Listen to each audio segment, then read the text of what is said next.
김노벨 TV 시청자 여러분 안녕하십니까? 오늘은 이제 정치인 얘기를 좀 하겠습니다.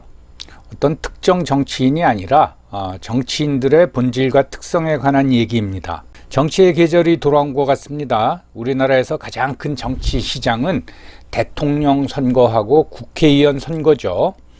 오는 4월에 있을 국회의원 선거를 앞두고 우리나라 정치판이 지금 뭐 난리도 아닙니다. 신당을 만들겠다는 세력이 5개, 6개나 되고 또 여기저기서 탈당을 하고 이곳저곳으로 옮겨 다니고 있습니다. 사실 뭐 선거를 앞두고 매번 나타나는 현상이긴 하지만은 이게 양대 정당의 장악력이 약해지면 더욱 심해지는 현상입니다. 아마 정치인들이 현재 국민의힘과 민주당이 별 볼 일 없다고 생각하는 것 같습니다. 그런 모습을 보면서 일반 국민들은 정치인들이 왜 저렇게 저질스럽게 노는가 하는 생각이 들 겁니다. 오늘 그 이유를 설명해 드리겠습니다. 제가 드리는 말씀을 염두에 두고 정치를 이렇게 들여다보고 있으면 이해되시는 부분이 많이 있을 거라고 생각을 합니다. 요 썸네일에 제 나름대로 그냥 임의로 그 유명한 정치인들의 사진을 올려봤습니다. 맨 위에 이제 에브라함 링컨, 그 옆에 트럼프, 푸틴, 시진핑, 그 밑에는 히틀러, 김정은, 문재인, 그 다음에 맨 끝으로 흥선대원군까지입니다.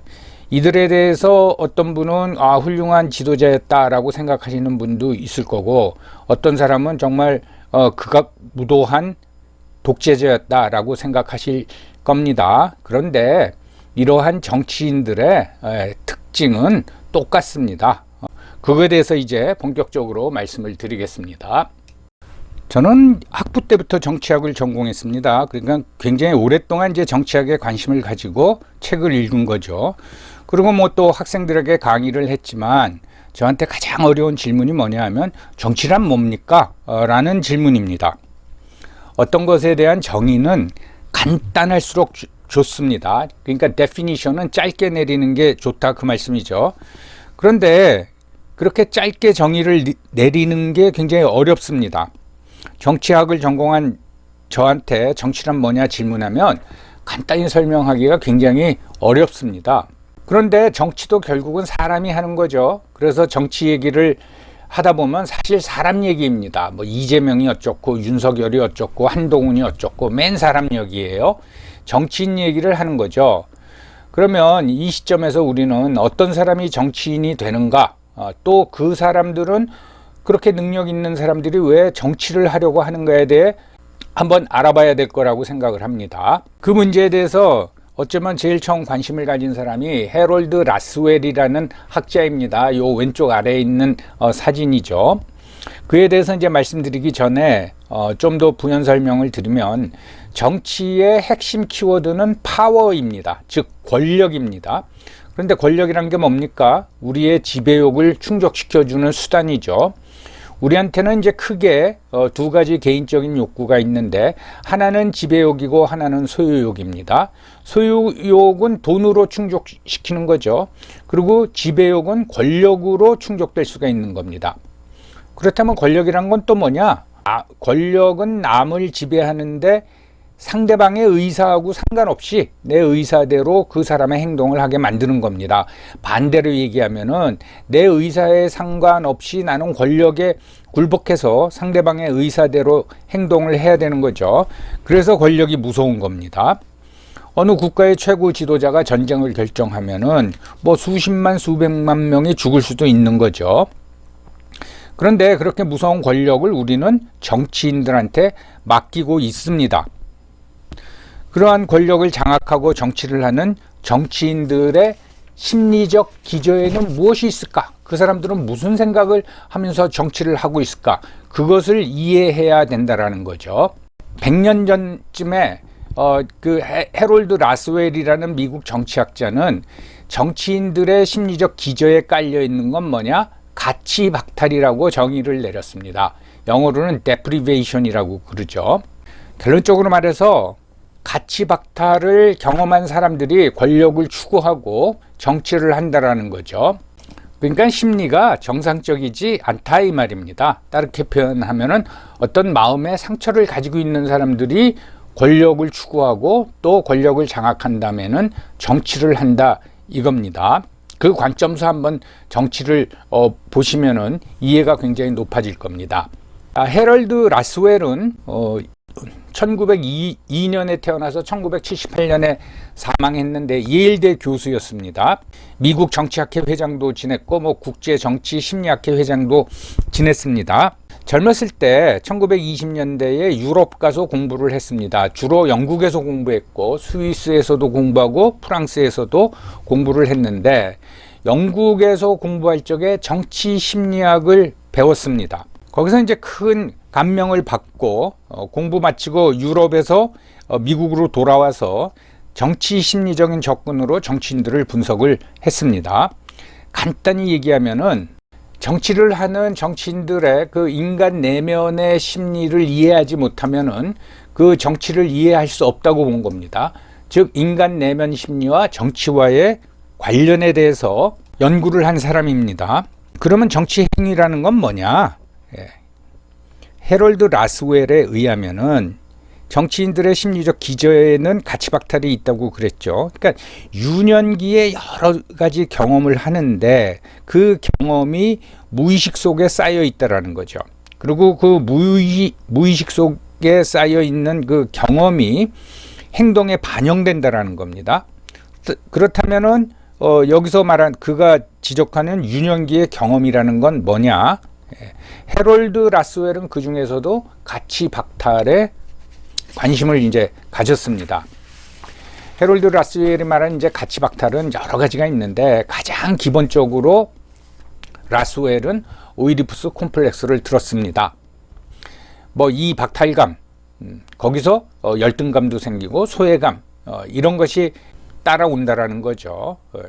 그러한 박탈감, 열등감, 소외감 이런 것들이 오히려 정치 행위에 대한 어떤 추동력이 된다라는 거예요.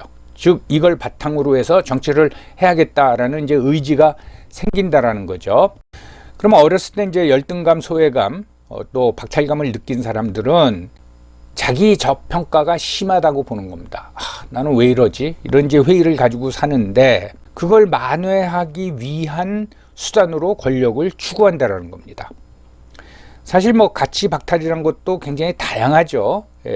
왜 박탈감을 느끼고 열등감을 느끼고 소외감을 느끼느냐? 그 배경은 간단합니다. 어렸을 때 학대도 있을 수 있고 집이 이제 가난한 집안에서 태어난 것도 있고 또는 신체적 약점이 있다던가 자기뿐만 아니라 집안 전체가 사회 소외 그룹에 있다던가 다양합니다. 그런 이제 경험을 하다 보면은 자기 저평가가 심해진다라는 거죠. 그럼에도 불구하고 어떤 의지와 능력을 가지고 그거를 만회하려고 그러는데 그것이 바로 권력 추구로 나타난다라는 겁니다. 여러분 많이 들어봤지만 와신 상담이란 말이 있지 않습니까? 그러니까 나라나 집안이 망했다. 그런데 내가 철치부심해서 다시 일어서겠다. 그런 의지. 그게 바로 이제 권력 추구라는 거죠. 여기 이제 가치박탈을 경험한 정치인 이름을 많이 썼습니다. 클린턴, 히틀러, 나폴레옹, 또 중국의 이제 환관, 그리고 이제 히틀러, 나폴레옹, 이성계, 그리고 링컨, 우드로 윌슨, 칼 막스 여러 명을 들었는데 이걸 다 설명드릴 수는 없고 먼저 이제 나폴레옹 예를 들면은 여러분 아시겠지만 나폴레옹은 코르시카 출신입니다. 프랑스 남부 해안하고 이태리 반도 사이에 있는 그렇게 크지 않은 섬이죠.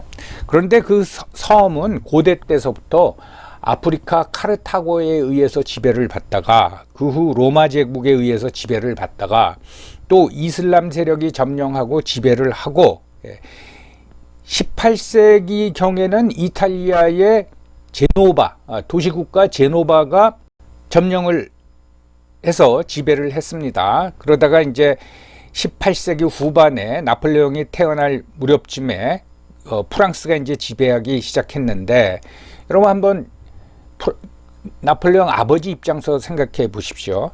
제노바가 지배할 적에는 이태리어를 쓰면서 제노바에다가 이제 충성을 했겠죠. 근데 하루아침에 프랑스가 와서 점령하면 또 이제 불어를 배워야 됩니다.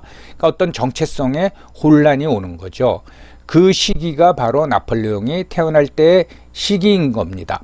그렇게 이제 정체성의 혼란이 오면은 어떤 박탈감을 느끼게 되는 겁니다. 그런데 다행히 프랑스 배려에 의해서 나폴레옹이 프랑스 육군학교에 입학하고 그 다음에 포비용 장교가 되면서 결국은 프랑스의 통령 그리고 이제 황제까지 자리에 오르는 거죠. 또 중국의 환관을 보면은 뭐 권력 투쟁이 굉장히 심하죠. 그래서 십상시라는 말도 있지 않습니까? 그러니까 자신의 어떤 그 약점을 거기에 따른 어떤 자기 저평가, 콤플렉스를 만회하기 위해서 권력에 매달리게 된다. 이런 게 다 박탈감에서 나오는 거다. 그렇게 분석을 하고 있는 겁니다.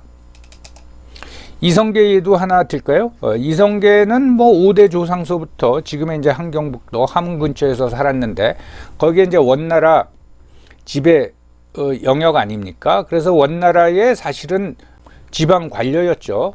다루같이. 그러니까 이성계는 나는 이성계, 그러니까 이성계인데 우리 집안은 여기 원나라 말갈족도 있고 여진족도 있는 데서 생활을 하고 그런 데서 이제 정체성의 혼란이 좀 오고 그 다음에 그 당시 고려 보면 고려의 중앙 권력인 개성에서 너무 멀리 떨어져 있는 거죠. 여기서 이제 정체성의 혼란이 오고 야 내가 중앙 권력으로 들어가야겠다 그런 의지가 이제 생겨나는 거죠. 그러니까 그리고 이제 우리가 비교적 아주 훌륭한 대통령으로 여기는 미국 대통령 중에서 에브라함 링컨하고 우드로 윌슨이 있는데 이 사람들도 자기 저평가가 굉장히 심했습니다. 우드로 윌슨은 제가 예전 영상에서 한번 말씀을 드렸지만은 원래 이름이 토마스 우드로 윌슨입니다. 그러니까 토마스 윌슨이라고 불러야 되는데 앞에 퍼스트 네임을 띄워버리고 우드로 윌슨이라고 불렀습니다. 그럼 우드로는 어디서 나왔느냐? 윌슨 대통령의 어머니 성이 우드로입니다. 그래서 토마스 우드로 윌슨이었는데 아버지와의 사이가 얼마나 안 좋았나 하면 아버지가 지어준 토마스라는 이름을 쓰지 않았어요. 그래서 우드로 윌슨입니다. 그러니까 우드로 윌슨 대통령은 자기 이름이 없어요. 엄마 성하고 아버지 성만 있지. 또 이제 칼 막스를 여기다 왜 넣었느냐라고 말씀을 드리면은 칼 막스도 어렸을 때 어떤 박탈감을 굉장히 느꼈습니다. 아시다시피 칼 막스는 유대인이죠. 독일에 사는 유대인이었습니다. 근데 막스의 아버지가 좀 희한한 사람이에요. 유대교를 버립니다. 여러분 유대인들은 유대교를 믿는 사람들이 유대인인데 유대교를 버리면은 유대인으로 안 치는 거예요. 그리고 이제 개신교를 받아들였어요. 그렇게 되면 그 당시 어떤 현상이 일어나느냐? 독일인들은 막스 집안이 유대인인 걸 다 알아요. 그러니까 유대인으로 취급을 합니다. 자기들하고는 잘 안 어울려고 그래요. 또 유대인 사회에서는 쟤는 유대교를 버린 배교자다. 그러니까 쟤는 우리 유대인이 아니야. 그러니까 독일인들로부터 왕따 당하고 그 다음에 유대인으로부터도 왕따를 당하는 겁니다. 그러니까 뭐 정체성의 혼란뿐만 아니라 굉장히 왕따로 생활을 하게 되는 거죠. 거기서 오는 이제 어떤 박탈감, 소외감을 느꼈겠죠. 그래서 그런 경험을 한 칼 막스가 막시즘이라는 어떤 그 혁명적인 생각을 하게 되지 않았느냐라는 이제 분석을 하고 있습니다. 그러니까 결론적으로 말하면은 마음의 상처가 깊은 사람들이 정치를 하다 보니까 정치는 싸움판이죠. 그러다 보니까 이제 저질이 될 수밖에 없고, 그다음에 이제 거짓말도 하게 되고, 또 이제 위선이 지배한다. 거기에 대해서 좀 더 이제 라스웰의 분석을 말씀드리겠습니다. 라스웰이 만들어낸 개념이 이제 political man. 우리가 번역을 하면은 뭐 정치인이라기보다는 정치적 인간입니다. 여기서 말하는 political man, 정치적 인간은 다른 가치보다도 권력이라는 가치를 추구하는 사람을 political man이라고 그랬습니다. 그러면 사람들이 왜 정치적 인간, 권력을 추구하게 되느냐? 그걸 설명한 게 해롤드 라스웰입니다. 먼저 자기 이제 저평가, 어떤 박탈감을 권력으로 보상받으려고 추구하게 된다라는 거죠. 어떻게 형성되느냐 하면은 먼저 여기에 이제 PDR 모델인데 여기서 P는 Private Motive입니다. 사적 동기입니다. 여기서 D는 Displacement, 전치라고 번역을 많이 하죠. 또는 전환합니다. 그리고 요 R은 Rationalization, 합리화합니다. 그러니까 사적 동기를 다른 걸로 전치시켜 가지고 그걸 합리화시키면은 그 사람이 바로 Political Man, 즉 정치적 인간이 된다라는 거예요. 그걸 좀 설명드리면은 라스웰이 주목한 어떤 프라이빗 모티브, 사적 동기는 어린 시절에 억압되었던 강력한 증오입니다. 그리고 그 어디에 중점을 둬서 그걸 봤냐면 아버지와 아들의 관계, 즉 오이디푸스 콤플렉스에 중점을 두고 이 사적 동기를 들여다봤습니다. 좀 프로디안적인 접근이죠. 사실 이제 아버지가 상징하는 것은 권위의 상징입니다. 근데 이제 아버지하고 사이가 나빠지면은 아들과 아버지의 사이가 나빠질 뿐만 아니라 어떤 모든 권위에 대해서 불만을 갖게 된다라는 거죠. 근데 이제 아버지는 나이가 들면 힘도 없어지고 또 일찍 돌아가시죠. 그럼 증오의 대상이 없어지는 거예요. 그럼 그 증오의 대상을 통치자나 또는 자본가로 전치시킨다라는 겁니다. 그럼 이제 통치자나 자본가를 계속 공격을 하는 거예요. 그 공격이 효과적이면은 세상 이치가 자연히 이제 권력이 자기한테 오게 되는 거죠. 그런데 내가 아버지에 대한 증오를 가지고 있었는데 아버지가 돌아가셔서 그 증오의 대상을 자본가나 국가 지도자로 바꿨다. 그렇게 할 수는 없죠. 그러니까 그걸 합리화를 시켜야 되는 거죠. 그래서 그 합리화를 하다 보니까 정치인들이 즐겨 쓰는 말이 뭔가 하면은 그 거대 담론을 꺼내죠. 그래서 무슨 정의, 평등, 공정, 국민을 위하여, 국가를 위하여, 민족을 위하여, 요게 이제 합리화입니다. 다시 말씀드리지만은 그런 합리화를 통해서 권력을 장악하려는 사람이 바로 political man, 즉 정치적 인간이죠. 사적 동기를 전치 전환시켜서 자본가를 공격하고 정치 지도자를 공격하고 그걸 또 합리화시키고 그래서 권력을 잡은 사람, 그게 이제 국회의원이 되고 대통령이 되는 겁니다. 그러니까 결론적으로 정치인들은 해롤드 라스웰에 의하면은 박탈감, 열등감, 소외감, 이게 마음 깊은데 내재돼 있다라는 거죠. 그런데 그걸 드러내면 안 되죠. 그것 때문에 내가 정치를 한다.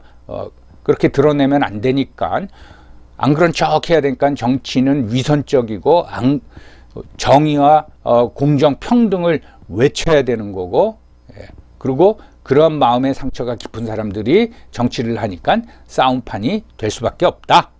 결국은 정치는 저질화되고 사기밖에 안 된다. 그런 이제 결론이 나오는 겁니다. 그럼 라스웰을 빌려서 그렇게 얘기하는데 당신은 어떻게 생각하느냐? 전 라스웰의 분석이 90% 이상 맞는다고 생각을 합니다. 에브라함 링컨은 사실 미국을 이제 하나로 뭉치게 하고 또 노예 해방을 하는 등 위대한 업적을 세웠지만은 그 과정을 보면은, 특히 노예 해방 과정을 보면은 완전 협잡 사기꾼이죠. 성과가 좋으니까 추앙을 받는 거지 그 과정은 문제가 정말 많이 있었습니다. 이렇게 이제 권력을 추구할 적에는 온갖 수모를 다 각오해야 됩니다. 미국 사람들이 정치는 삼류가 하는 거다라는 얘기를 많이 합니다. 특히 미국의 이제 엘리트들이 그런 생각을 많이 하고 있는데 우리나라도 마찬가지지만 특히 미국과 같은 경우에 공직 후보가 되면 이제 프라이버시는 없어집니다. 모든 게 다 까발려지는 거죠. 또 상대방이 그런 이제 약점을 부풀려 가지고 공격해 옵니다. 그래서 지금 미국 대통령 바이든은 치매 환자 같은 인상을 우리가 가지고 있고 트럼프 같은 경우에는 완전히 천하의 남봉꾼이죠. 그런 이미지가 씌워지는 과정에서 별별 얘기가 다 나옵니다. 그러니까 그걸 감수하고 내가 정치를 하겠다, 대통령이 되겠다 하는 사람들은 워낙 마음 깊이 가치박탈을 느꼈기 때문에 그것을 만회하기 위해서 그런 수모를 감수하고서라도 권력을 추구할 수밖에 없다. 그 얘기입니다. 그러면 이제 우리나라 정치인들도 이해가 가시죠. 그렇기 때문에 우리나라뿐만 아니라 전 세계의 정치는 항상 난장판입니다. 요즘 최근에는 이런 모습이 안 보였는데 이 사진은 우리나라 국회 사진입니다. 뭐 국회의원이라는 사람들이 붕붕 날아다니죠. 말로는 멋있는 얘기만 쏟아내지만은 싸움이 붙었다 그러면 이렇게 적나라하게 날아다니는 겁니다. 우리나라뿐만 아니죠. 이게 이제 대만 국회 모습인데 아마 몇 년 전에 무슨 돼지고기 파동 같은 게 있었던 것 같아요. 그래서 정부가 이제 대책을 잘못 세웠다 해가지고 야당 의원들이 그 돼지 창자를 가져와 가지고 이 바닥에다가 카페트 바닥에다가 뿌렸습니다. 그러면서 이제 싸움이 벌어진 거예요. 뭐 이 사진 말고도 심지어 여성 의원들끼리 소위 이제 머리끄댕이를 붙잡고 소리 지면서 싸우는 사진이 여러 번 보도된 적이 있습니다. 몇 년 전에 대만의 그 정치학자들이 와서 제가 하도 궁금해서 우리도 국회에서 많이 싸우지만은 뭐 여성 의원들끼리 머리 잡고 싸우진 않는다. 대만은 왜 그러냐? 제가 굉장히 용기를 내서 물어봤는데 그 그 학자가 여성이었는데 뭐 그냥 말을 얼버무리더라고요. 하기야 뭐 모든 국회가 그런데 대만을 콕 집어서 그런 얘기를 한 저도 조금 뻘쭘했습니다. 자, 두 개의 이제 사진을 보시겠습니다. 왼쪽은 영국 의사당의 내부 모습이고 오른쪽은 우리 국회의 내부 모습이죠. 많이 이제 저질화되고 싸움판이라고 했지만은 그래도 조금 격을 지키려고 노력하는 국가는 있습니다. 저는 그걸 이제 영국이라고 보는데 우리나라 국회 의사당 보면 뭐 웅장하죠. 그 내부를 보면. 근데 왼쪽 사진 보면 요 좁습니다. 그리고 왼쪽 오른쪽 중에 어디가 여당이고 야당인지 모르지만은 아무튼 좁습니다. 그리고 영국 국회의사당 안에는 지정 좌석이 없습니다. 다선 순서대로 앞에 가서 앉고 초선 같은 경우에는 뒤로 밀려납니다. 근데 의원들이 참석을 많이 했다 그러면 좌석도 모자라요. 그래서 초선은 뒤에 서 있어야 됩니다. 그러면서도 토론을 3시간, 4시간 동안 합니다. 말들도 엄청나게 또 잘해요. 근데 양쪽 사이가 굉장히 좁죠. 그 홀 가운데 있는 데가 굉장히 좁은데 옛날에는 더 좁았다고 합니다. 그나마 이 정도로 거리가 떨어진 게 그렇게 오래된 시기가 아니라고 합니다. 그럼 그 기준이 뭐냐? 옛날 영국 의회 의원들은 전부 다 귀족 아닙니까? 그래서 칼을 차고 의회에 참석했다고 합니다. 그러다가 이제 서로 화가 나서 삿대질 하다가 흥분하면 칼을 빼가지고 뭐 칼싸움까지 벌일 지경이었다고 해요. 그래서 그러면 안 되겠다 해가지고 점점점 넓혀서 그 기준이 뭐냐? 칼을 서로 빼가지고 앞으로 쭉 내밀어도 칼끝이 서로 안 닿을 정도. 이렇게 보면 진짜 그 정도 거리밖에 안 되죠. 그렇게 이제 거리를 둔 거라고 합니다. 그러니까 어떤 최소한의 격을 지키려고 하는 노력이겠죠. 다시 말씀드리지만 이제 정치의 계절이 왔고 저 사람들은 왜 저렇게 할까? 라는 의문이 들고 혀를 끌끌 차게 되지만은 가치박탈을 경험한 사람들이 그것을 보상받기 위해서 권력을 추구했고 결국은 성공해서 그 자리에 모였으니까 저런 일이 벌어지는구나. 그런 관점에서 보시면 이해가 된다. 뭐 그렇게 얘기하면은 윤석열 대통령이나 한동훈 비대위원장도 그래서 정치를 하는 거냐? 저는 그렇다고 생각합니다. 우리가 모르는 가치박탈을 어렸을 때 경험했을 겁니다. 뭐 이재명 대표는 말할 필요도 없고요. 자, 이런 관점에서 앞으로 정치를 계속 바라보시면서 정치인들의 한심한 짓거리에 화만 내실 게 아니라 그냥 너그러운 마음으로 이해하는 것도 우리 정신 건강에 좋을 것 같습니다. 여러분 감사합니다.